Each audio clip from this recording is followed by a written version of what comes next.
Assalamu alaikum warahmatullahi wabarakatuh. Today we have Ayana Jihye Moon. She is a social influencer and a revered Muslim from Korea.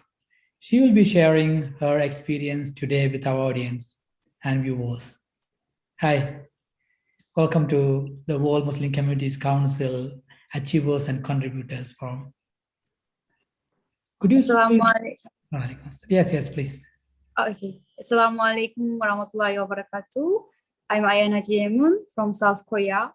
I'm a director of the USPay, which is the financial business based on the cryptocurrency, and also the founder of Ayana Scholarship, and also brand ambassador to the three brands. One is about cosmetic, another one is isotonic water, and another one is health product. And lastly, I'm a student in IIUM, and then I'm currently majoring in political science. Nice to meet you all. Yeah, great. Could you please explain your life in Korea, earlier, how it was and how you came to know about the Muslims? And basically, I knew about Islam when I was 7 years old because of Iraq war. At the time, I was 7 years old, if I'm not mistaken. And then actually my family didn't have religion at the time. So I watched all the things through TV, and it was quite surprising because at that time I watched the news, and then I saw the moment that the people, I think the people maybe from Iraq was staying in maybe US, they protest in front of the embassy in US. But at the same time, they just stopped. And then they start to bow to somewhere. And even they have very beautiful face, but they cover it. So I wonder why, I mean, what made them to bow to the wall? And also what made them to cover their face, their beautiful face? If I see their eyes, I can feel that they are very beautiful. But they don't want to show. So it made me very curious. So from the moment I started to search about their lifestyle, why people cover their face, why people cover their hair, those kind of things. And I realized that it was because of their religion. So I was very fascinated because, as I mentioned, my family do not have religion. And also in South Korea, people do not really believe in religion. Even though they have religion, it's not like what Muslims perform. They usually just go to church, but it seems like for networking, for meeting friends. But it's not different with something that we do fasting. So I was quite shocked. So from that moment, I kept on studying. So I studied almost 10 years. And then I decided to convert to Islam when I was in high school. So my experience there, of course, it was not so good because obviously Korean society is not so friendly to Muslim. And even it was almost 10 years ago. I want to share that this year marks the 10th year since I converted to Islam. So even before 10 years ago, of course, people did not understand Islam, even worse than now. So at the time, all my friends actually stopped me, please don't convert. What do you want to do? If you convert to Islam, it means that you will belong to the minority. Are you sure? All the friends said me like that. But anyway, I convert. And then my life changed so fast and then very differently from than before. Honestly, I went through lots of struggles because after I converted to Islam, of course, my parents start not to support me. So I became financially, I was in very bad situation financially. So I had to start lots of part-time job to get the money. And also after I decided to move to Malaysia because I wanted to study about Islam, I start to do all the things by myself. And then anyway, I moved to Malaysia. And then even though I had some money because I worked a lot in South Korea to move to Malaysia, but it was not enough at all. So at the time, I had to even stop my study. So after that, I started to work as a model so that now I can work as a model. But it was very hard time. At the time, I didn't have money, so that I had to stay at like capsule hotel.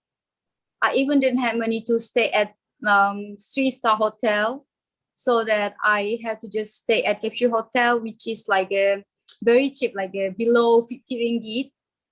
And then I just stayed like that. Yeah.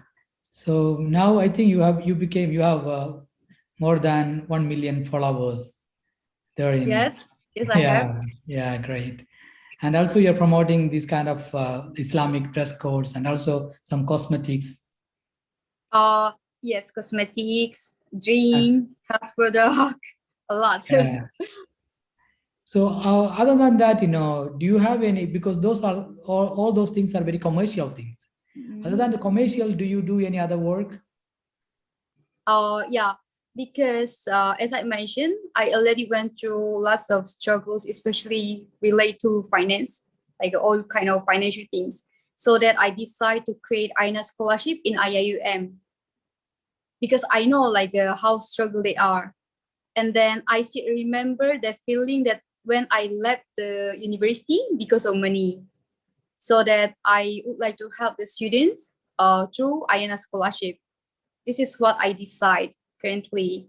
And also even before, I kept on doing some charitable activities, but it was not like Ayana Scholarship. But as this year is the 10th year since I convert to Islam, I decided to make something much charitable things for other students. Even though I'm not born Muslim, but I would like to show that even the mualaf can help the born Muslim. Yeah, that's great. Could you some more explain, those activities in community, especially among the students that you do? I found that last day you were doing some iftar and providing some special true. things for the students. Yeah. Could you explain those things? That one, it also can be related to the Ayana Scholarship. But anyway, as I'm a student in IIUM, I actually meet lots of students who are in need. And then most of students in IIUM, they stay at hostel. And then I also know that sometimes they do not have enough money to buy proper food. And especially during Ramadan, our meal, especially iftar, is very important. But I know that they will just buy very cheap food for them. So of course, I cannot provide food every day, but at least I would like to provide maybe 3 days for students, so that maybe they can save their money and also they can enjoy the proper food. That's great. That's great. Wonderful. Especially being a student and supporting the students community there in IIM. Moreover, how was your Ramadan? Because most of the people, when they first time, how was it in Korea, the Ramadan experience Korea? Because you have been to different countries in Korea, Yes. Malaysia, and Indonesia. Could you share with us your Ramadan experiences in different countries?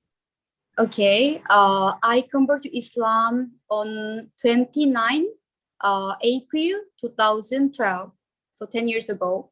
And then right after I convert to Islam, it was just Ramadan at the time. I think after maybe 3 months.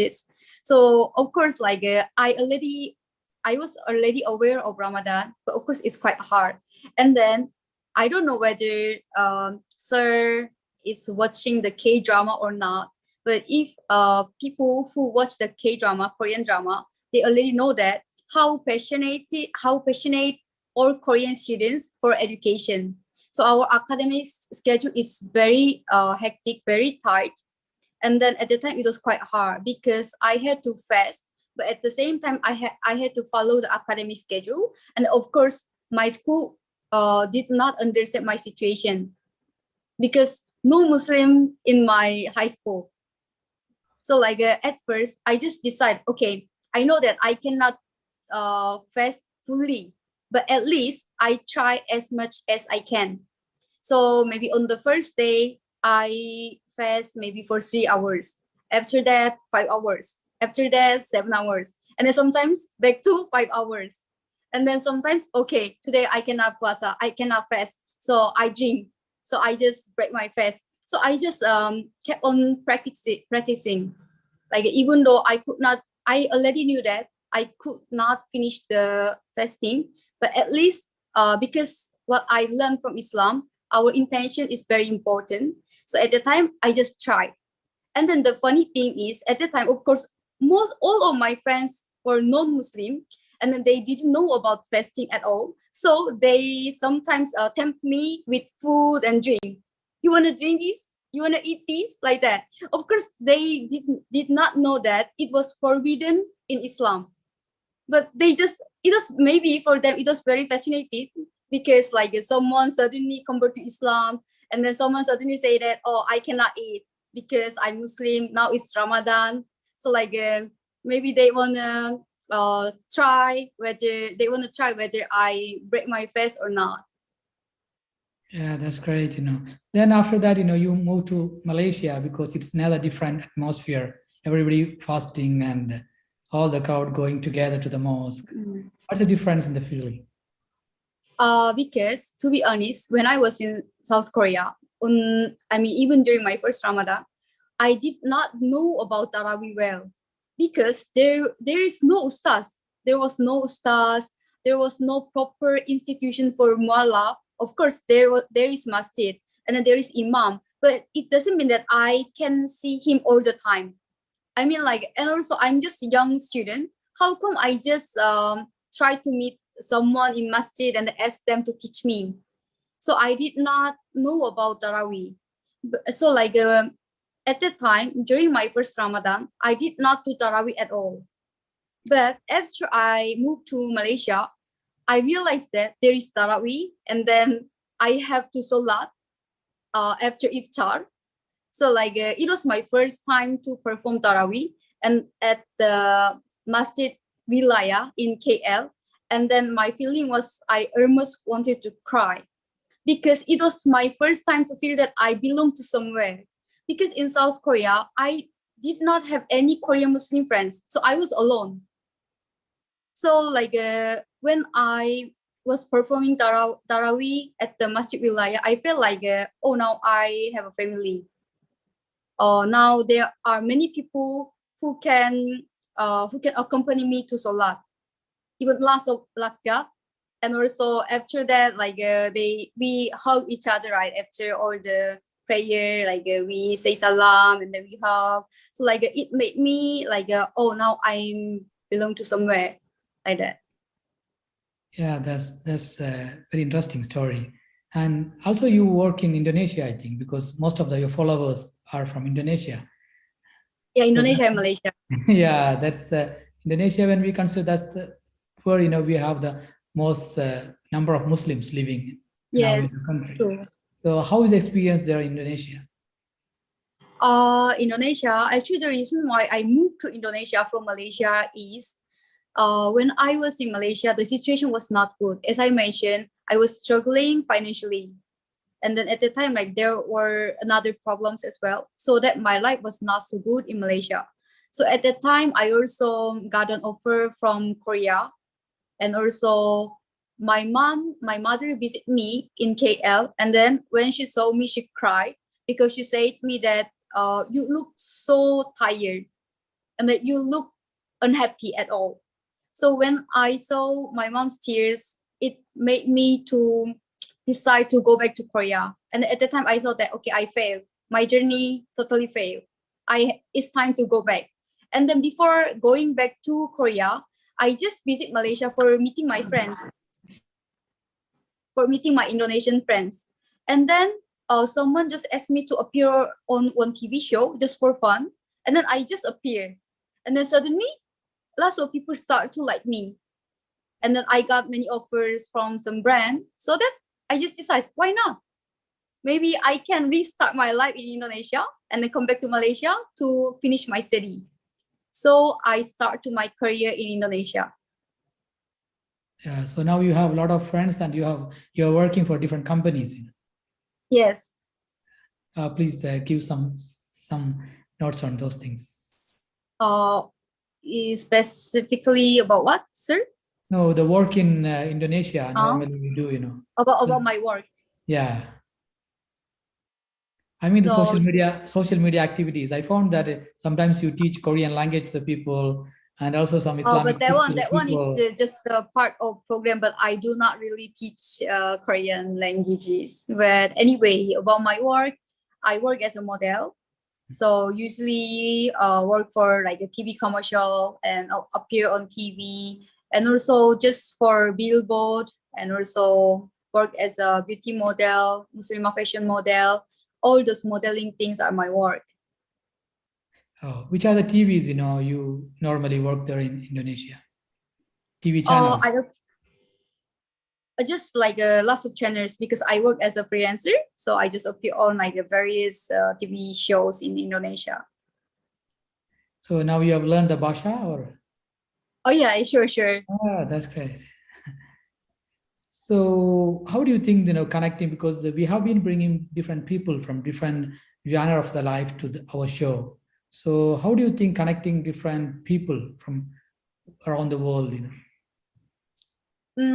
For me, that is very amazing because as I mentioned, when I was Korea, I felt like I did not belong to somewhere because there was no friend. And then even my family didn't support me. But once I moved to Malaysia and also in Indonesia, I feel like I start to belong to somewhere. And then that feeling is really amazing and also spiritual. And then that is something that I only can feel through religion for me. I don't know how other people feel. So I can say that this is very amazing work. We always say that we are brothers and sisters in Islam, right? But before that, I did not feel, oh, are we family? I thought like that. But once I moved to Islamic country, I start to feel like that. And nowadays, most of the people are behind the social media. It's became a big platform and a big business, maybe the most fascinating business in the world. Yes. So working there for a longer time, you will have some tips or some kind of advices to the new generation who are working on that. Well, I'm not sure because I didn't have any intention to be into this industry. So I'm not sure whether I can give the right advice or not. But what I can say is whatever they do, I hope they can spread the good influence to people.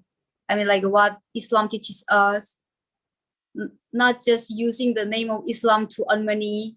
That's what I want to say. I think the intention is the most important.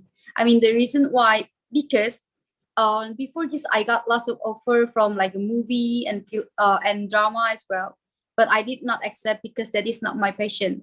But the reason why I still can work as a brand ambassador for many brands for many years is I still keep my value.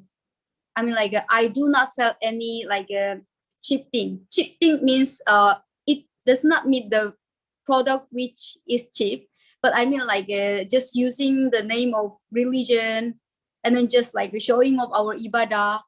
Those kind of thing is what I always avoid. So that may be the brand value, the value that I keep. Yeah. And also in Indonesia, I found, they have even the halal cosmetics and all the things, how it goes, really. Sorry, how? Even the cosmetics also, they have some Yes, brands, yes, they yes, promote the halals in yes. cosmetics, how it goes to other places, especially when you look into the Korean background. Actually, I'm the brand ambassador of the halal cosmetic brand, Yeah, great. and I'm really proud of it. Because using halal product is very important for our daily life. But like in South Korea, sadly we cannot find it. So like I hope the market will be bigger. But anyway, so far like I just bring all the halal cosmetic whenever I travel there, and then I try to like introduce, and also sometimes like if the Muslim people in South Korea need it, I also maybe share it.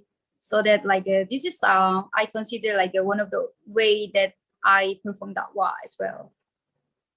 I would like to know that, how your old friends, because Islam, after being Old Muslim, friends. old friends, how is your Uh, interfaith relations, and how the relation with the other friends, how do you keep it now? You'll be curious. Alhamdulillah, my relationship with my friends and family is okay. But that one is maybe because I'm still me. I mean, I'm still the same person. That's why. And also maybe they see my changes, but in better way after I convert to Islam. Before this, like I did not really smile to people. Sometimes I was not kind, I was not friendly. But after I convert to Islam, I don't know why, but I start to smile more and I start to be friendly to people. So actually, my friends say that, oh, I think like you became much kinder now than before, and like they quite enjoy my change after I convert to Islam. Yeah, that's great to know those things. And also, when a lot of people will have their own passionate stories in Quran, and some character or some historic people, in Islam that they love. Uh-huh.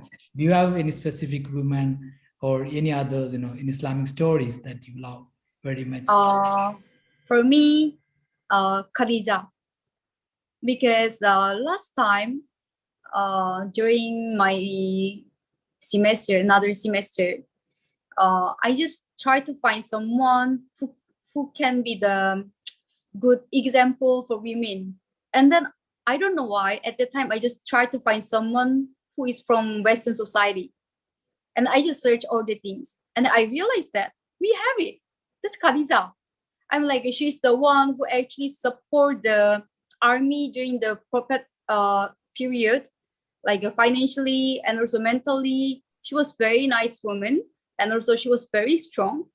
So like whenever, because now what I'm doing is also sometimes I feel like it's similar to her work, because I'm also owning my own business, and then I also became financially independent without my parents' help. And also I try to change the image of Ummah in South Korea as well. So all the things, I have to be a pioneer, and then that part is quite similar to her work as well. So that like whenever I'm in trouble, I always think like that. Oh, you are Khadija, you can do it, something like that. Thank you so much. Thank you so much for joining us and sharing your experience. Hope we'll have more chances in future to work together with the World Muslim Communities Council. Yeah, inshallah. Thank you for having me. Hi, could you please explain about your book? You have written a book on your journey to Islam, and it's known that bestseller in Indonesia. Could you explain about those things? Oh yes, actually I really like to read and write. And then even before, lots of people asked me to write my own book, but at the time I hesitate. But I decide to write my own book. But that one is actually because of charity. To be honest, all of the proceeds from my book is already donated, and it will be also donated. What is the content of the book? Could you explain that, how you started writing and how is experience in writing the book? Because I kept because lots of people kept on asking me the same question. So like I decide, oh, maybe better I write a book so that people can just read. And that once I wrote the books, and then once I share my all the experience, even before I convert to Islam, when I was young, and then after I convert to Islam, my first Umrah, all the things, alhamdulillah, lots of people loved it, and it became the bestseller. And then once I start to donate the proceeds from my book, actually it became kind of seed. I mean, like it became the reason that I decide to create Ayana Scholarship. Because when I donate all the proceeds, actually I felt really happy, and even it feeling like quite overwhelming, like oh, I even can do something with my story. I can help even born Muslim. I'm mualaf, right? But I even can do da'wah to born Muslim. So it made me like much focusing on da'wah and also studying about Islam as well, and also like other charitable events. Is it written in Basha or translated into Basha? Only Bahasa Indonesia so far. Okay, I hope you will bring it in English also. And Inshallah. sometimes our council can help you to bring it in English and Arabic, because we have a good team for translating to Arabic, and we have a lot of such kind of publications here. So hope we will have more opportunities in future, inshallah. Yeah, inshallah. Assalamu alaikum. Walaikum salam.